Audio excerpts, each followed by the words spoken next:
O escândalo do Banco Master deixou de ser apenas sobre um banqueiro, ao atingir o Supremo Tribunal Federal e forçar Dias Toffoli a sair da relatoria, revelou algo mais profundo. Quando o sistema é ameaçado, ele se fecha para se proteger. Esta é o Visão Libertária, sua fonte de informações descentralizadas e distribuídas. Ajude a propagar as ideias de liberdade. Deixe o seu like e compartilhe com seus amigos. Um artigo seu pode virar vídeo aqui também, sabia? Este artigo foi sugerido por Peidei Xandão, mas saiu Barroso, escrito por Sopa de Letrinhas, revisado e narrado por Gordinho Caipira. O caso Master chegou a um ponto tão absurdamente escrachado de promiscuidade que ficou impossível esconder da população. Dias Toffoli saiu da relatoria do caso depois que a Polícia Federal encontrou conversas entre ele e Daniel Vorcaro no celular apreendido do banqueiro. Alexandre de Moraes aguarda um novo relatório da PF sobre seus próprios contatos com o mesmo esquema, e André Mendonça, sorteado como novo relator, herda uma investigação contaminada desde a origem. Enquanto isso, 25 pedidos de impeachment contra Toffoli acumulam poeira no Senado Federal, aguardando o improvável, que políticos julguem seus protetores. Daniel Vorcaro, banqueiro preso na Operação Compliance Zero, tinha no bolso mais do que um smartphone, tinha um mapa completo da corrupção brasileira. Quando a Polícia Federal finalmente conseguiu quebrar a criptografia do aparelho, o conteúdo revelou uma rede de relacionamentos que faria inveja a qualquer organização criminosa, não que o Estado não seja uma. O relatório da PF, com cerca de 200 páginas, reuniu conversas diretas entre Vorcaro e o ministro Dias Toffoli, registros de ligações telefônicas, convites para festas de aniversário e, o mais grave, menções a pagamentos atribuídos ao magistrado em conversas com terceiros. As transações, envolvendo a família Toffoli no resort Itaiaia, teriam superado os 6,5 milhões de reais, segundo apurou a imprensa com base no material periciado.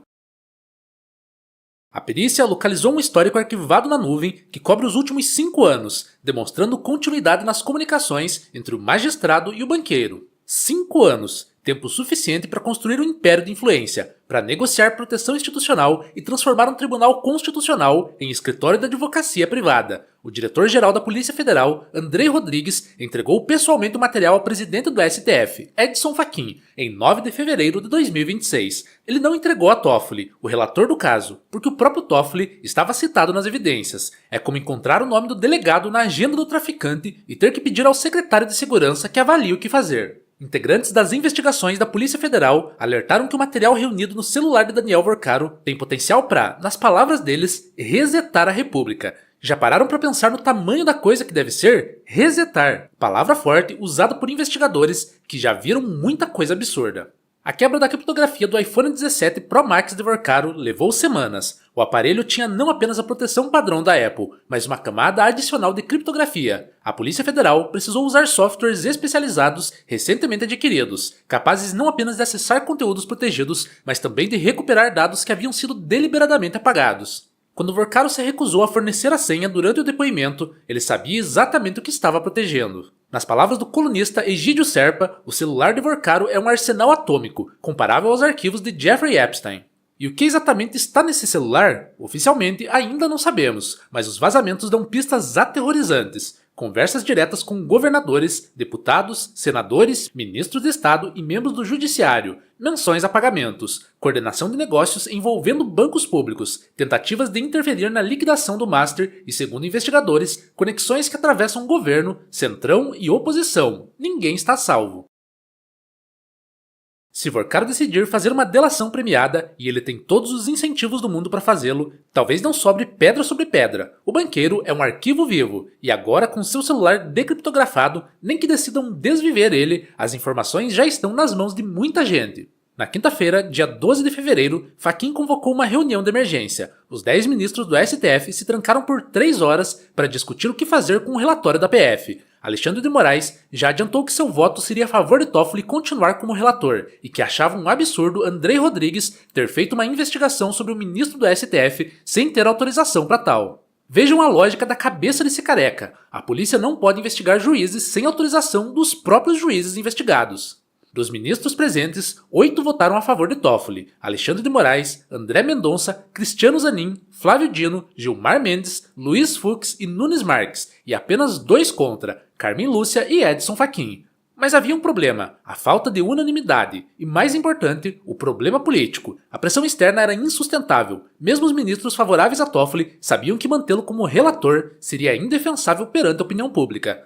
A saída encontrada foi digna de um acordo de delação premiada. Toffoli pediria para deixar o caso, e o STF emitiria uma nota conjunta declarando que ele não é suspeito e validando todos os atos que praticou, e o processo seria redistribuído. Todos se salvam. Toffoli sai sem ser declarado impedido. O STF não reconhece que errou ao permitir que ele relatasse o caso por meses, e a investigação continua, agora sob controle de outro ministro igualmente imune a consequências.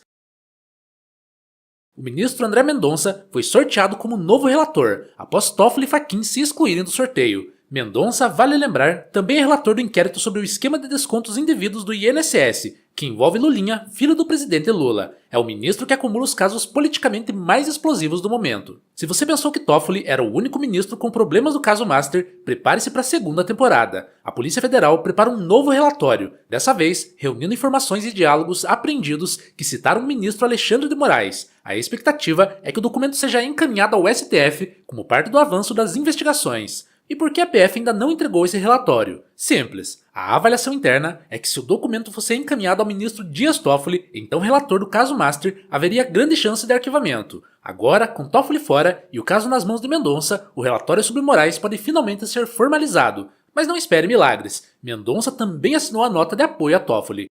Alexandre de Moraes esteve pelo menos 2 vezes na mansão de Daniel Vorcaro, no Lago Sul, em Brasília. Em uma dessas ocasiões, conversou brevemente com o presidente do Banco de Brasília, BRB, Paulo Henrique Costa. Na época, Vorcaro tentava viabilizar a venda do Master para o BRB, e ao mesmo tempo, a mulher de Alexandre de Moraes, a advogada Viviane Barça de Moraes, mantinha um contrato de consultoria de 129 milhões de reais com o Banco Master. Moraes negou ter participado de qualquer reunião de negócios, negou ter pressionado o Banco Central, negou.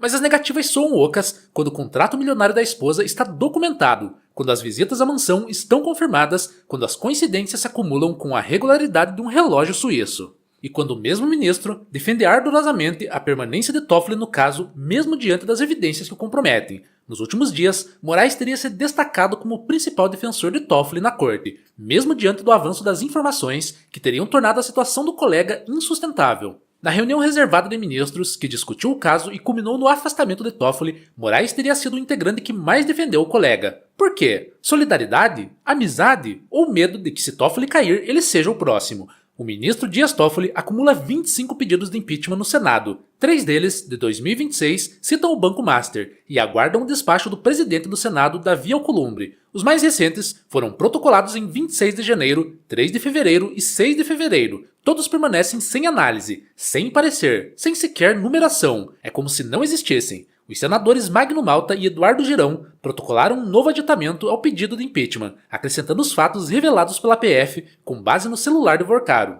O documento sustenta que a Constituição atribui ao Senado a competência para processar e julgar ministros do STF por crimes de responsabilidade e que, diante dos novos fatos, cabe à Casa avaliar o pedido para preservar a confiança pública, a separação de poderes e a credibilidade da Corte. Mas Alcolumbre não se manifesta. O impeachment de ministros do STF é previsto em lei desde 1950 e nunca ocorreu na história brasileira. Não porque nunca houve motivos, mas porque o Congresso Nacional tem medo do STF, e com certa razão. Ministros do Supremo podem, com uma canetada monocrática, abrir inquéritos contra parlamentares, mandar prender aliados, bloquear redes sociais, suspender direitos políticos. O STF se transformou na arma mais temível da República. Nenhum senador quer ser o próximo alvo, então eles preferem o silêncio cúmplice. Preferem arquivar pedidos e fingir que não veem o óbvio. O senador Eduardo Girão afirmou que, abre aspas, dezenas de pedidos foram engavetados pelo presidente Davi Alcolumbre, e no caso do Toffoli há uma robustez de material, como demonstraram as revelações do celular de Daniel Vorcaro. Fecha aspas. A nota assinada pelos 10 ministros do STF em 12 de fevereiro é uma obra-prima do cinismo jurídico. Eles declararam não ser caso de cabimento para a arguição de suspeição e reconheceram a plena validade dos atos praticados pelo ministro Dias Toffoli na relatoria. Em outras palavras, Toffoli não é suspeito, mesmo com conversas com o investigado, mesmo com negócios milionários envolvendo sua família, mesmo com viagens em jatinhos de advogados de defesa. Todos os atos que ele praticou como relator, incluindo o sigilo máximo que impôs ao processo, a acareação forçada durante o recesso e as ordens para que a PF lacrasse provas, são válidos. A nota ainda expressa apoio pessoal ao excelentíssimo ministro Dias Toffoli, respeitando a dignidade de sua excelência, bem como a inexistência de suspeição ou de impedimento. Dignidade, a palavra que usam para descrever um ministro que recebeu milhões de um banqueiro fraudulento enquanto relatava o caso contra o mesmo banqueiro. A nota é assinada por todos os 10 ministros, incluindo Alexandre de Moraes, que aguarda seu próprio relatório da PF, incluindo André Mendonça, que agora assume um caso onde terá que julgar colegas de tribunal, incluindo Gilmar Mendes, cujas próprias relações promíscuas com escritórios de advocacia já inspiraram o termo Gilmar Palusa. Daniel Vorcaro, o banqueiro, está preso, ou melhor, estava, antes de conseguir prisão domiciliar com tornozeleira eletrônica, mas os ministros que mantinham relações promíscuas com ele continuam em seus cargos, recebendo salários de R$41 mil mensais, com direito a auxílios de moradia, auxílio de combustível, auxílio de quem sabe mais o que. O Master quebrou, mas a lição ficou. No Brasil, quem tem conexões no STF não precisa temer a lei, porque a lei é o que os ministros dizem que é. Toffoli saiu, mas o sistema que permitiu o Toffoli permanece intacto, e enquanto permanecer, novos Toffoli surgirão, porque o problema não são os indivíduos, o problema é o monopólio, o problema é o poder sem limites, o problema é o Estado. Obrigado pela audiência, esse é um canal colaborativo, participe você também, cadastre-se agora mesmo em nosso site visãolibertaria.com e envie os seus artigos por lá, os colaboradores recebem recompensas em Bitcoin. Inscreva-se no canal e clique no botão da campainha para ser avisado de novos vídeos. Até a próxima!